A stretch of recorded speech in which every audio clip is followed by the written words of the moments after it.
Epilogue. And, well, folks, another story is done. From our resident champion, best writer, and repeat host of the show, RK Striker.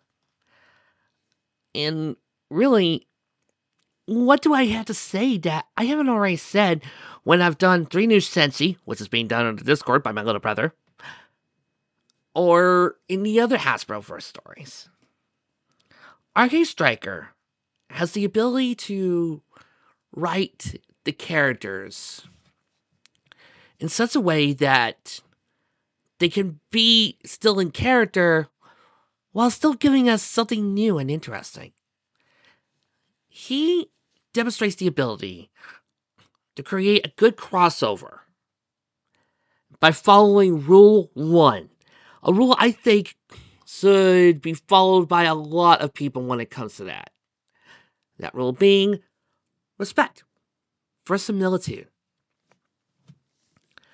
I saw a scene on 3 News Senshi where Arcade does had a scene where he basically just did the whole entire morph scene, and there was no wink wink, no stupid and none of that. It was someone with respect and caring. And that's the way you should do it. I have seen some of Arcade's posts about Discord and how he felt about the Reformation. And going into this, I was wondering how that would work. And lo and behold, he wrote Discord seriously. No, I don't like him, or I don't want to put him in. He wrote Discord in a well-written way. What's this hilarious compared to, say, some writers like you know who, where he basically has the main 6 trounce Discord, trounce T-Rex with no problems whatsoever. Or worse, have a man do this. Even when he has an OC or a character like Megan, who by all rights should have superpower, he makes sure that she doesn't overwhelm who we came here for. I know Arcade has said before that he prefers the side characters to the mains. And while I have been able to see that, I've also been able to see that he does still enjoy writing the mains. So thus, we've got this. We've got good characterization. And sometimes that's all important. Oh, we better keep quiet. Twilight's busy examining Megan. Twilight's head bobbed up and down, a wide beam of purple magic shooting from it and washing over Megan. She and Megan stood in Golden Oak's main foyer, the only ones inside the library at the moment. All right, Megan, preliminary scan is done. She floated a clipboard and pen over and started scribbling. Megan waited for a few moments before leaning in. Ian? Twilight's eyes raised for the clipboard slightly. And I have a feeling you're going to be writing essay papers on what's happened to you for the next century or so. She grinned slightly. Actually, it's quite fascinating what Queen Celestia did to you. The massive amount of potion ingested in the... Megan dropped to one knee and grabbed the side of her friend's head. Please, focus on the information. I'm a little desperate for know-how here. Twilight's eyes shifted back and forth. Sorry about that, she finally said. You know how I get with that. She waited until Megan removed her hands from the side of her head, then turned and trotted over to a few paces. Twilight's horn glowed and roughly 3 bipedal silhouettes formed in front of her. Then white lines traced themselves over the silhouette on the left. Here's the thematic or magic energy channels for a typical untrained human. Not much there, if anything. Lines traced themselves through the silhouette in the middle, much brighter and thicker. Here's our friend Albert Preston. Much more developed, but still not powerful, even compared to your average equestrian pony. The following silhouette, instead of thick white lines, almost filling the entire body. And here you are. Megan's eyes widened. Alliance, just because of the potion? Todd's jaw shifted slightly before she responded. I hypothesize it's not just that, but all the instances you used the Rainbow of Light, not to mention how much time you spent at Dream Valley and Equestria. It's possible you absorbed more than your fair share of magical energy over the 11 years you spent in Dream Valley, wielding the old Rainbow of Light. The post of Celestia forced onto you, and I apologize for bringing that up, not only added to it, but by transforming you into an omnicorn, unlocked your ability to wield such magical power. She got to the floor and shook her head.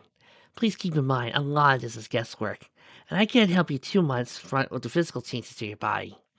I'm a unicorn, not a doctor, or even an expert in alicorn physiology. She snorted.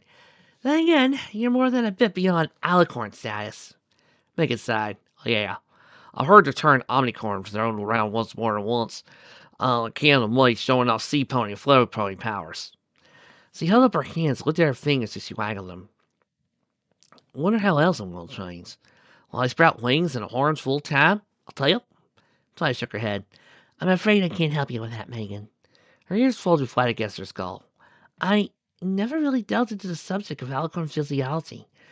I had so many other subjects to study, and asking Prince Celestia if I could do a checkup on her, or watch one, never really occurred to me. Her brow furrowed. Why didn't you go to Celestia or Luna about this first? I did, and they recommended seeing you. Megan responded. She snorted away Twilight off. It's fine, Twilight. Probably for the best. She dropped to one knee and leaned in close. Back when she was a filly, Celestia used to hate going to the doctor and getting examined. She waved her head back and forth. I don't want to go to the doctor. Come on, I want to go outside and play while listening to The Cure and practicing my lines if I ever meet Robert Smith. Silence reigned in the library a few moments before Twilight's nostrils flared with a sort of laughter. She bit the inside of her cheek, but started smiling at the mental image conjured by Megan's words.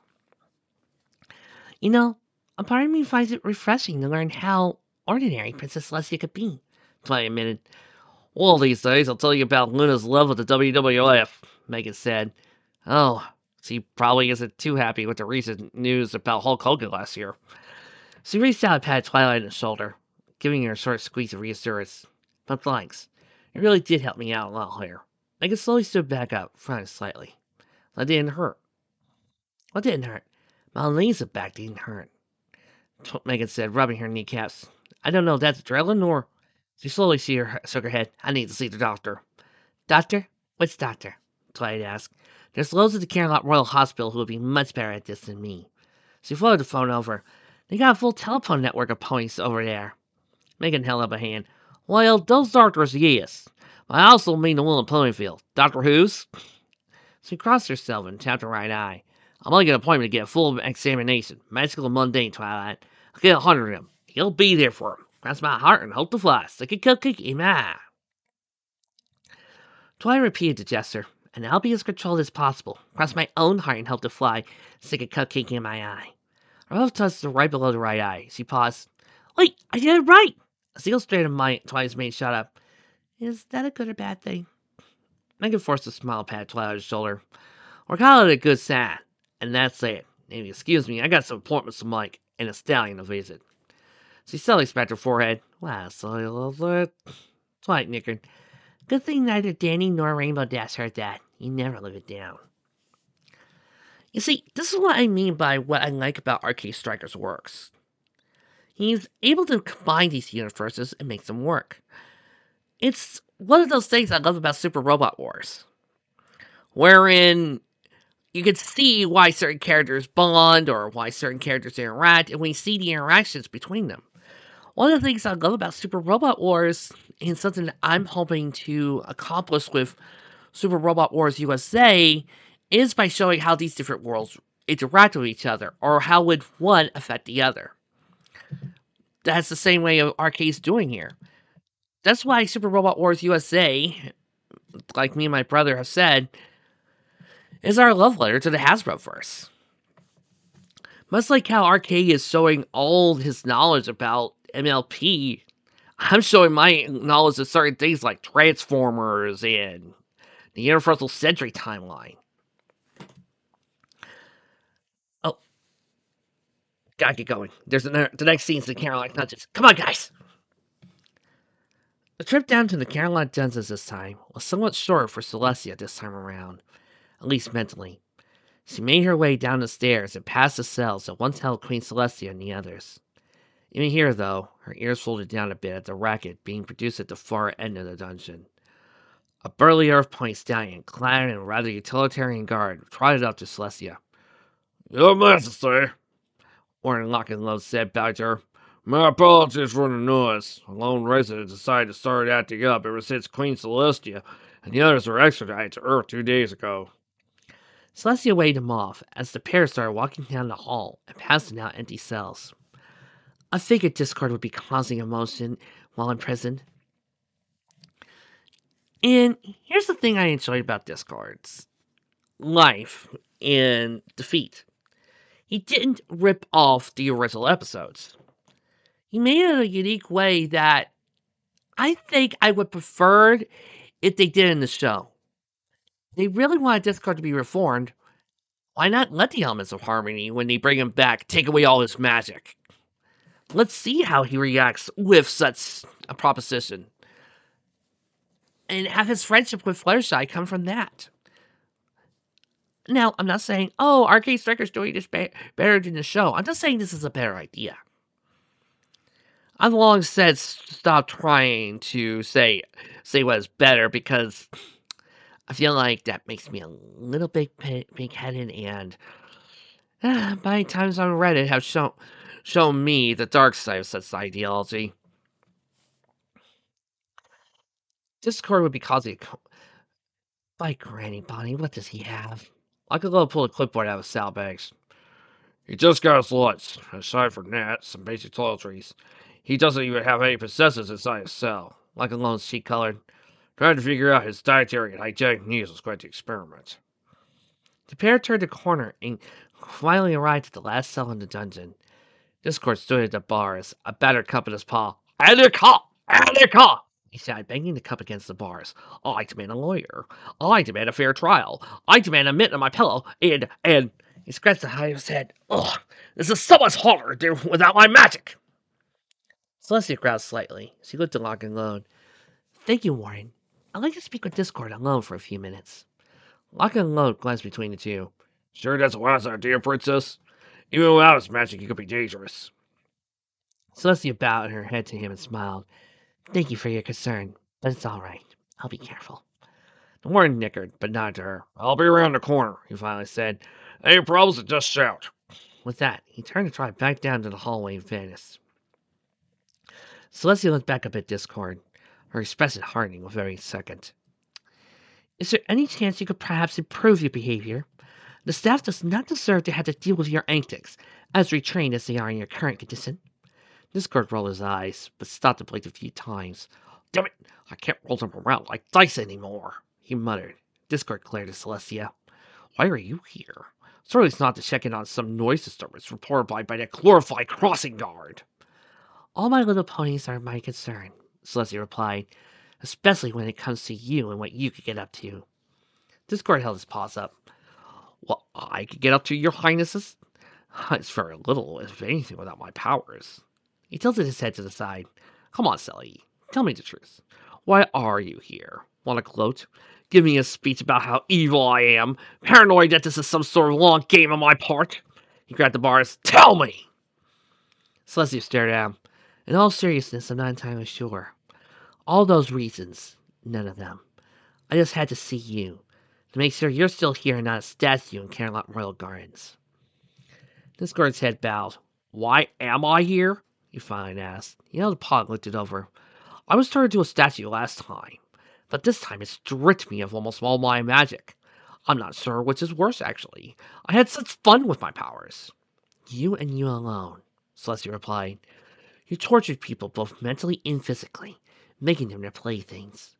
Tell me, Discord, did you feel any remorse? Any hesitation in what you did? You know, Celestia, if I might interrupt, Emily Larson said when he wrote the episode with Treehugger, he wanted to remind the audience of how fierce Discord could be. And yeah, I agree with that. While I do love a trickster mentor in Discord, I do kind of miss the one who would have all the cards, so to speak, and could reality bend. Sometimes when I see the show when they pull crap off, or we see the comics with a certain woman, I get bad Mike and flashbacks. I really do. I also get bad flashbacks to One Piece. You know, the One Piece crossover we did years ago, where they apparently decide, oh, reality bending, not a problem. When, if you say reality bending, I'm expecting Metaplick. I'm expecting Q. I'm expecting Bill fucking Cipher. Also Death Battle, by the way. Where they'll turn your blood into pudding if it amuses them. Or like what Bill does on a frequent basis. You know, here's a head that's always screaming! That kind of joke. That's what I want. But people tend to forget that, and with a character like Discord, that kind of diminishes him. There's a reason why I've held Discord back in fall. And that was mainly because I knew if I wrote him, and even Discord knew, all the fun would be out of it. He could easily just fix a lot of problems in there, much like how Twilight could. The only thing he could fix was the Orb of Reality.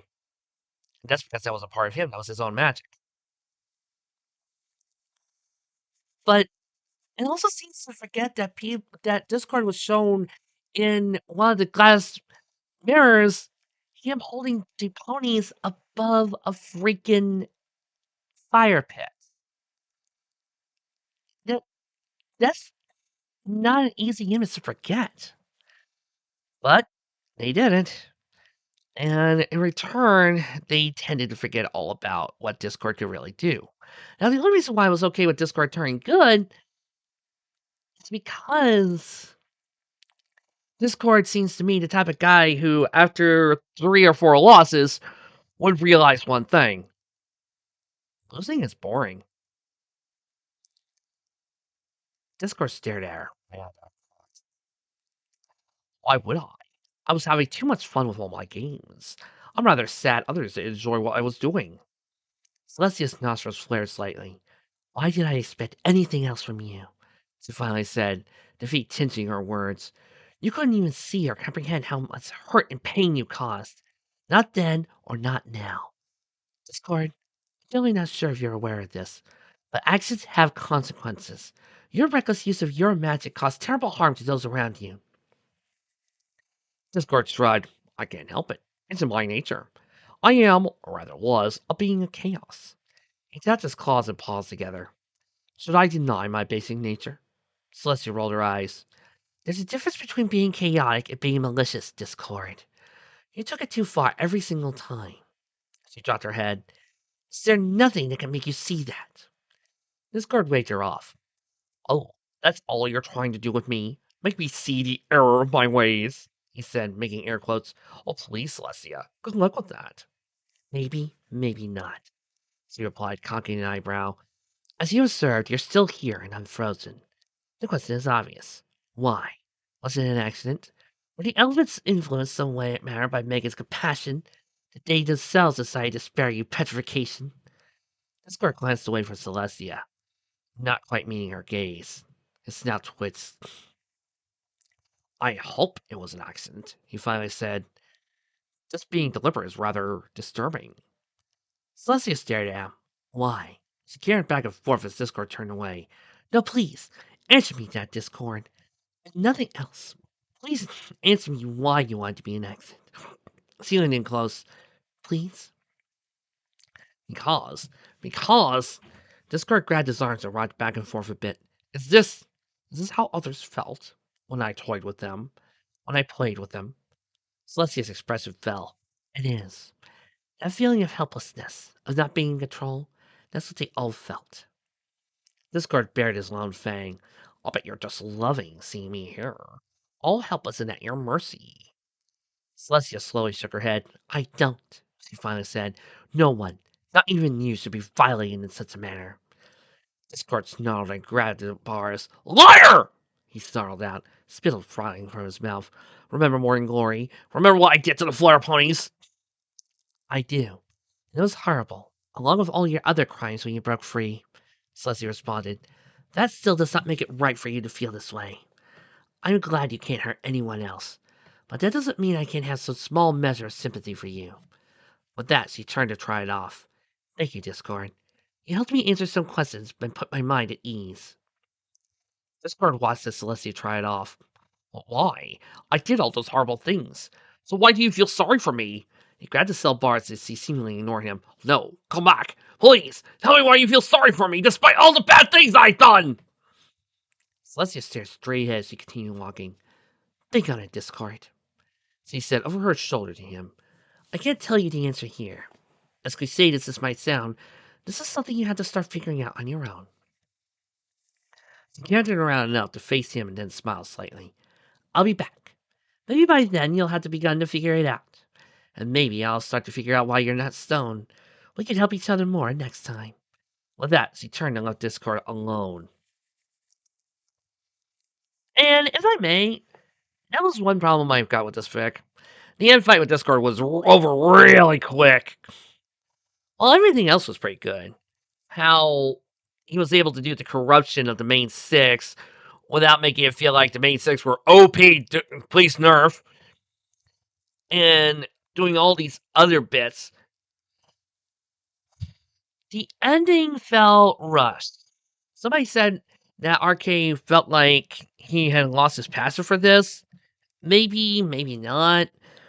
I mean, some people didn't like the way G5 can happen. You know, that type of things can pop up. But if he did, allow me to say one thing.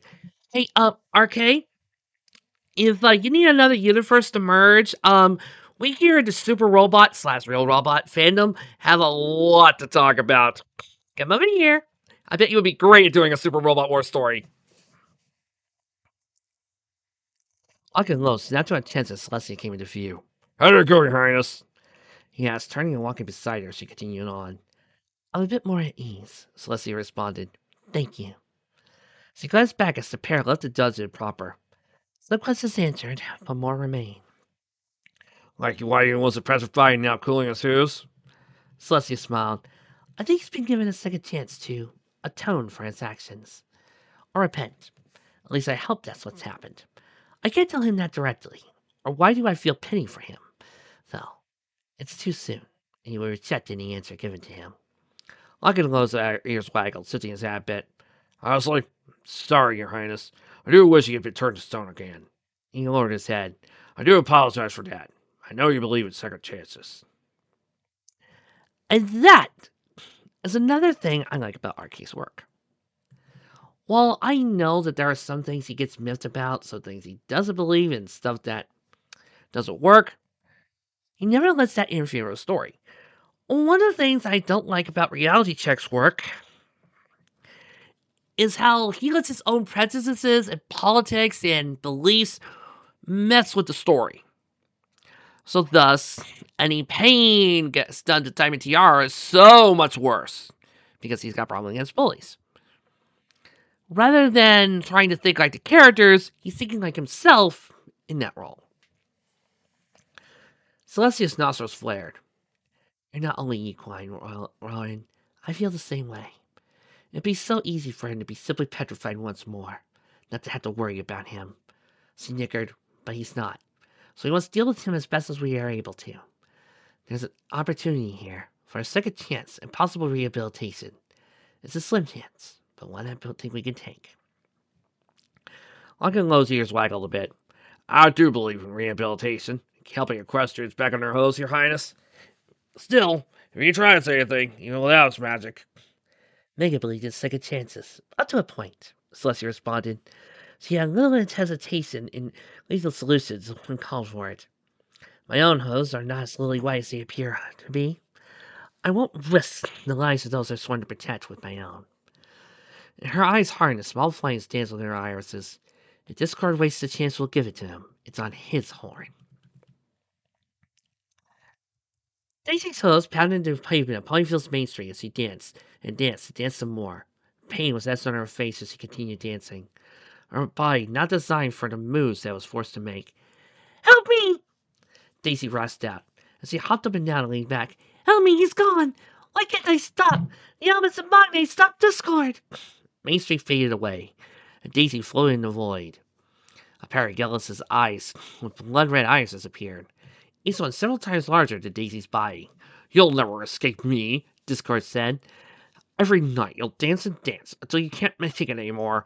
Not that you could before, you weak-willed ball of neuroses. Just stand by your flower carton. A silvery wave of magic fell at Discord's eyes. Fall Tate! Go back into the darkness from whence you came! Linda's voice boomed down as he flew over Daisy, her horn wreathed in magic. Be devil, my little ponies, no more, and flee back to Tartarus! The eyes widened, almost in fear, before the silvery magic behind blinded them out completely. Linda flew around the void a bit before slipping back and landing in front of Daisy. She lowered her head. Are you all right? Daisy dropped back at all fours, her hose healing themselves and somehow finding purchase on the ether. I think so. She blinked, a sullen curtsy as she realized Daisy struck her. Oh, Princess Luna, thank you so much. Thank you, my goodness. Luna lowered a wing and gently raised Daisy's head up. Nay, child, I am doing what I can to balance the nightmares Equestria has been having, but there's so many, and even I cannot be everywhere on the dreamscape at once. Daisy swallowed and stared off at the distance. I've been going to therapy. It's been really helping. It has. I'm better when I'm awake, can actually function. But when I close my eyes, Disco's own eyes open, and I just can't take it. The two stood there, the only sound Daisy's ragged breathing. Finally, Luna bowed her head and gently nuzzled Daisy. You have endured much, far too much, dear Daisy. Disco's depravities weigh heavily on you, yet you have not given in. That's another thing. Writing within the limits of this story.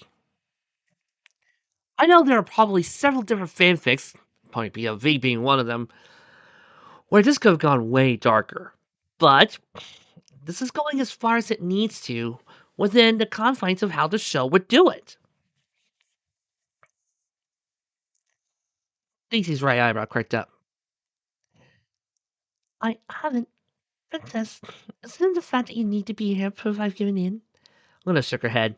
No one can be strong all the time, Daisy. It takes real strength and courage to ask for help. You're stronger and braver than you think.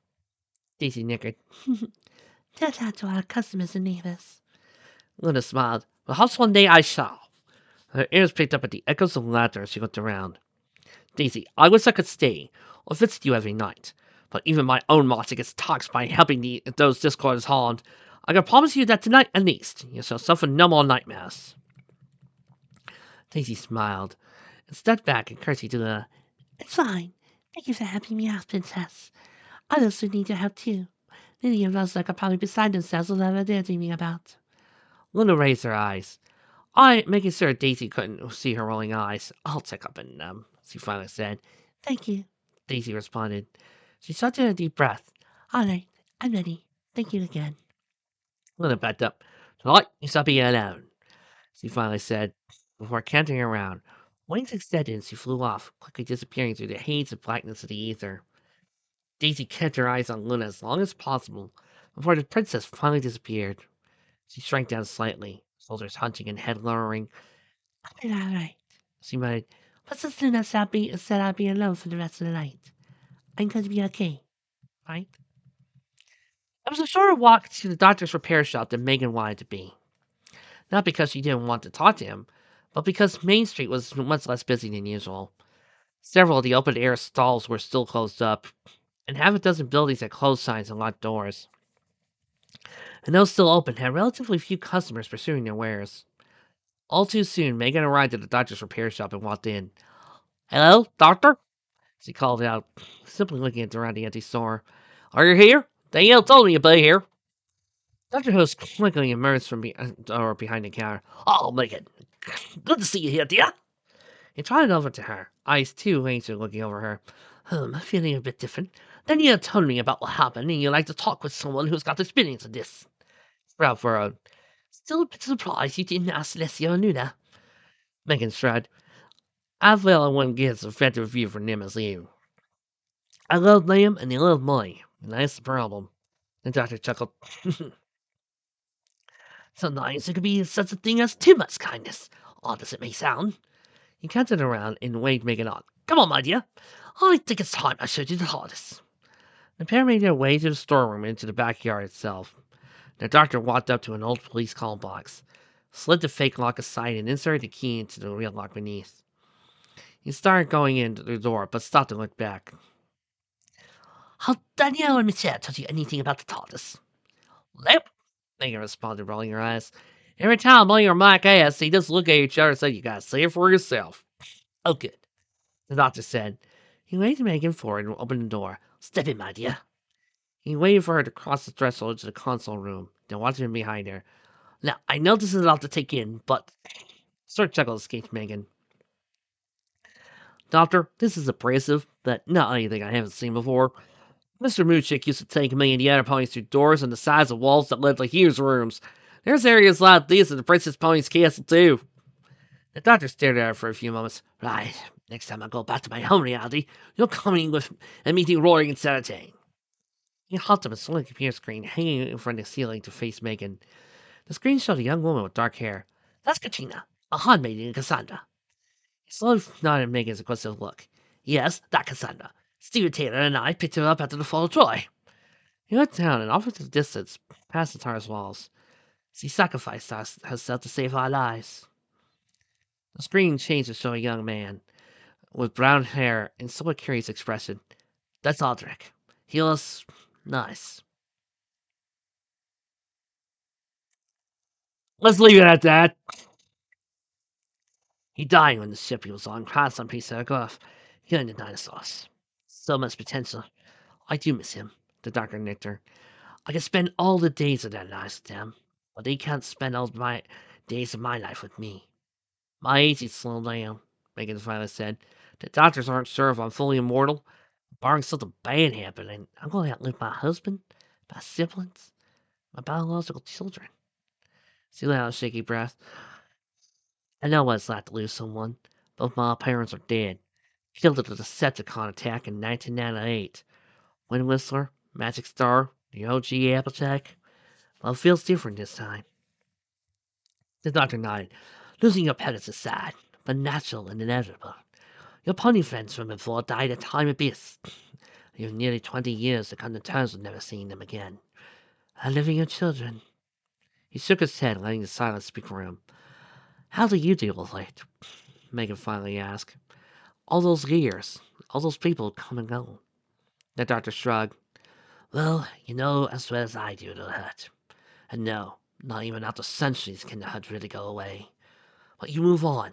You make new friends. Get new family. You have to do that. Because being alone is even worse for you. Isolating yourself from others just make it worse. He tapped his chest for emphasis. Then he sighed. It's just gonna be hard. I'm not like you, Doctor. Despite these new powers, I'm still only human. The doctor chuckled. And I'm only a Time Lord. From my experience, Megan, humans can be a lot more resilient than you might think.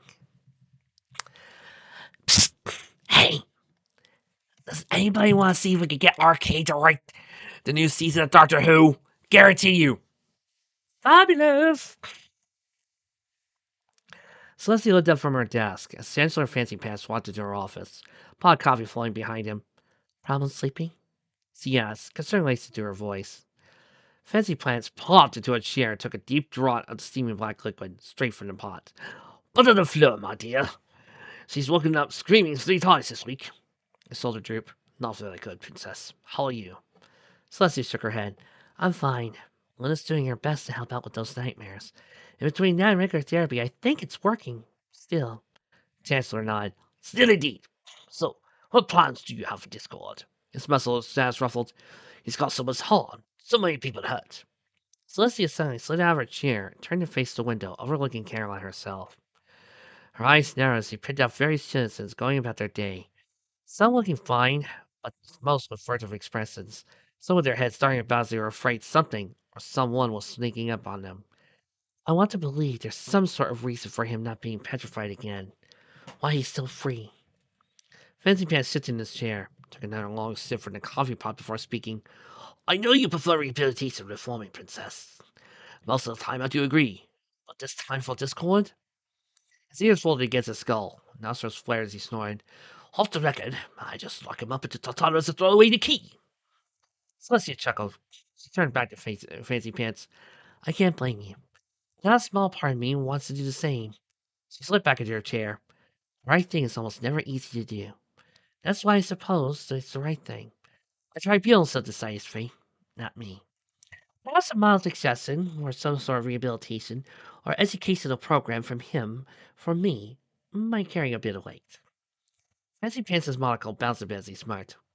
Oh, you, Princess. A mild suggestion carries a lot of power. He sighed. I hope you're right and I'm wrong. He finally admitted, even without this powers, he scares the tear out of me. It's a chance, Celeste finally admitted, nodding to him. And if Discord rejected, then so be it. We'll have to make the effort. It's who we are, or at least who we should be. The end. And so, another classic right out the bat. You people guys see why sometimes I get little mids when I see fics that don't match this? But that's down, and I guess now I get to look at three. I have three new potential fics I want to try. There's this Yu-Gi-Oh fic, because if you've been following Discord, I'm in a Yu-Gi-Oh mood lately. There's this really interesting fic about James Bond crossing over with SVU. And we've never done a James Bond fic on this show, folks. And last but not least, Tripping. I know. I'm going after some of the big boys lately. Well, I guess we'll find out when we get there. I'll see you next time.